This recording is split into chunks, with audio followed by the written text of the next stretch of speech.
Bonjour et bienvenue pour un nouvel épisode des Ombres du crime. Aujourd'hui, nous allons parler de l'affaire Xavier Flactif. L'histoire que vous allez entendre n'est pas celle d'un simple homme d'affaires. C'est celle d'un homme pris dans un tourbillon d'ambition, d'argent et de pouvoir. Un homme qui, par son ascension fulgurante, a éveillé des envies, des jalousies et un mystère qui ne trouvera peut-être jamais de réponse. Xavier Flactif était un nom que tout le monde connaissait dans le monde de l'immobilier.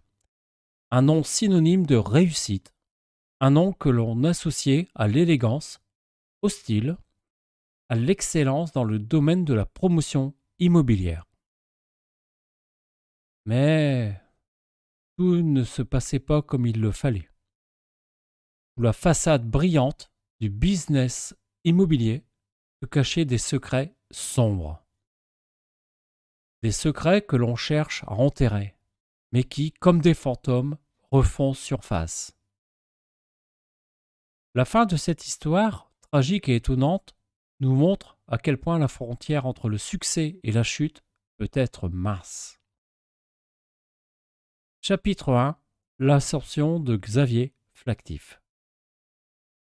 Dans les années 90, Xavier Flactif est au sommet de son art.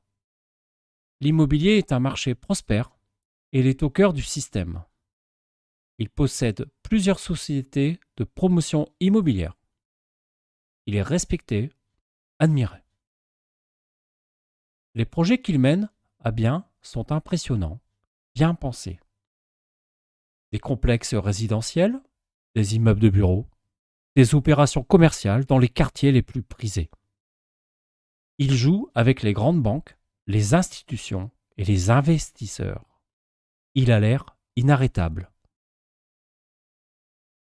Il vit dans une magnifique villa entourée de luxe, de belles voitures et d'une image impeccable. L'homme semble réussir tout ce qu'il entreprend. Sa réputation est celle d'un homme d'affaires brillant, habile, capable de vendre n'importe quel projet avec des arguments en or. Il est charmant, convaincant, un vrai professionnel. Mais derrière la façade de succès, des fissures apparaissent lentement, comme des fissures dans un immeuble qui s'effondre sans qu'on le remarque. Chapitre 2. Les premières tensions. Les affaires de Flactif commencent à prendre une tournure étrange. Les projets, pourtant solides au début, commencent à déraper. Des retards de paiement, des problèmes de terrain, des réclamations d'investisseurs mécontents, les dettes s'accumulent. Mais Flactif continue à briller. Il promet que tout va s'arranger. Il se déclare toujours en contrôle. Pourtant, de plus en plus de rumeurs circulent.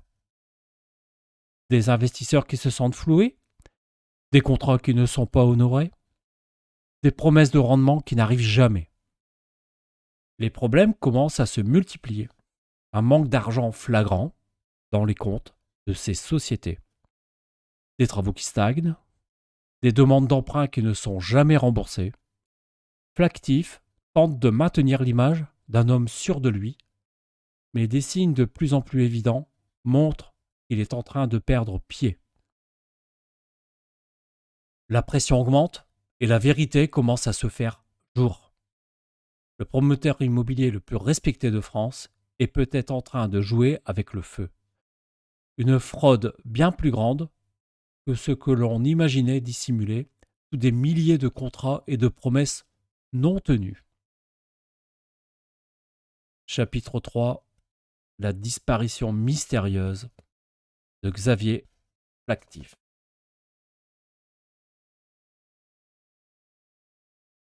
En 2005, un événement choquant survient. Xavier Flactif disparaît. Le bruit court qu'il a fui à l'étranger. Les rumeurs parlent de fuite en Amérique du Sud, où il aurait trouvé refuge. par des créanciers, des banques, des autorités. Il semble avoir tout prévu, mais personne ne le sait vraiment. L'actif est un fantôme. Ses associés sont perplexes, ses proches sont désemparés. La police commence à enquêter. Les enquêteurs réalisent que son disparition est plus que suspecte. Tout ce qu'il a fait, tout ce qu'il a construit, semble en train de s'effondrer comme un château de cartes.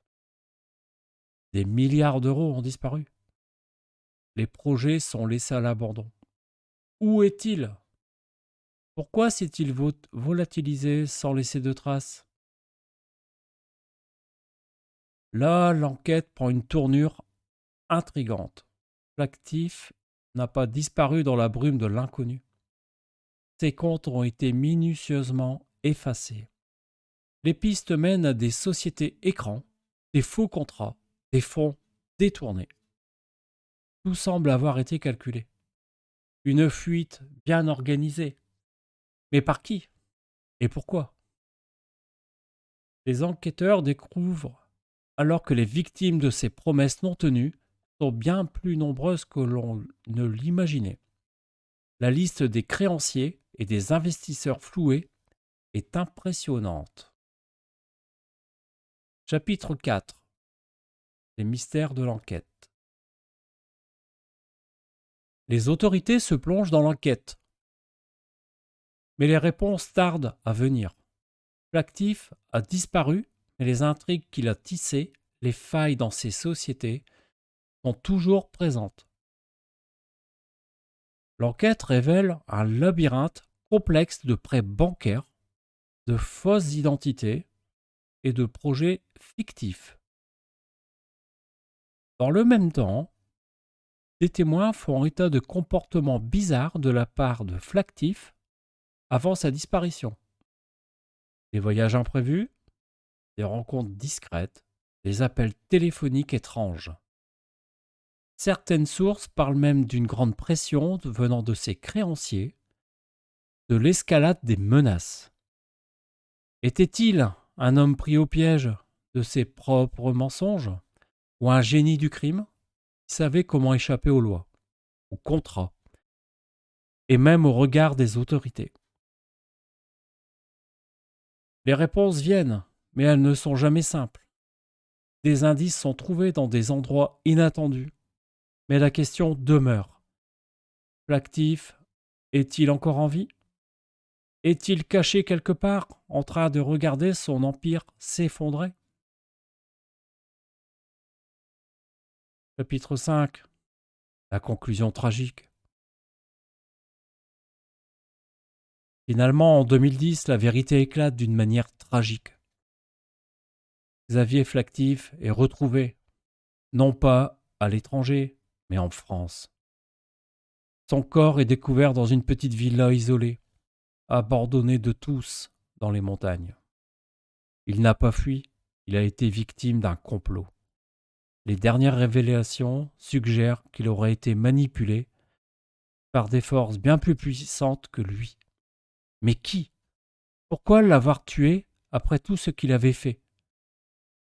Et comment ce drame s'est-il joué dans l'ombre de son empire? L'histoire de Xavier Flactif, cet homme qui a dominé le monde de l'immobilier avant de sombrer dans l'invisible, reste un mystère insondable. Une histoire de promesses, de trahison et de mensonges. Voilà, c'est ainsi que s'achève cette histoire des ombres du crime. Si tu as aimé que je te raconte cette histoire, abonne-toi à la chaîne, c'est gratuit. Tu peux laisser un like et un commentaire. Je te remercie pour ta fidélité et à bientôt pour une nouvelle histoire.